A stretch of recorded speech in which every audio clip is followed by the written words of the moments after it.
Yo, tell me what you guys think about this. So me and my wife were at the mall, and I happened to see this little kiosk. They're selling like samurai swords and pocket knives and little BB guns. And I'm not gonna lie, for my nerds, I had to buy this little knife. It was this little Zelda knife. But before I bought it, I realized that there was these two young black young men that were looking at the toys, and the the older brother was with the little brother, and they were looking at some BB guns. Now look, when I was a kid, I used to play with BB guns all the time. Not a big deal. It was a lot of fun. But the one that the little brother was holding in his hand didn't have that little orange piece on it. And it kind of concerned me a little bit. I was like, yo, why does this thing it looks too real? So I looked at the older brother and I was like, hey man, if you're gonna buy your brother one of these, I don't think you should buy him this gun. And then the older brother agreed, which shout out to him for being a good brother.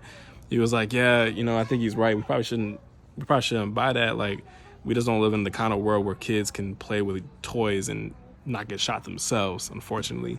But then I realized that I was like, man, why is this guy at the kiosk even selling this thing? And I looked at him and I said, hey dude, I want to buy this knife.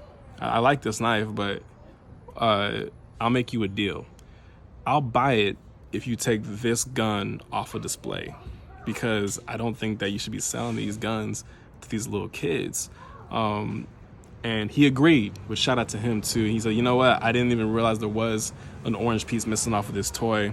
I'll take it off. I was like, cool, then I'll buy the knife.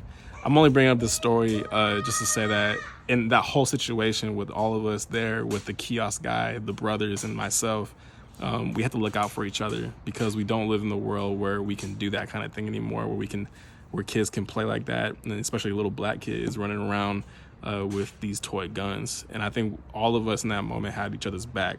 And so shout out to everybody that was in that conversation with me. What do you guys think? You guys think that we overreacted? Are we just being paranoid? Or do you think that because of the way that the world's going, that we all have to be a little more precautious? Let me know what y'all think. Holla back.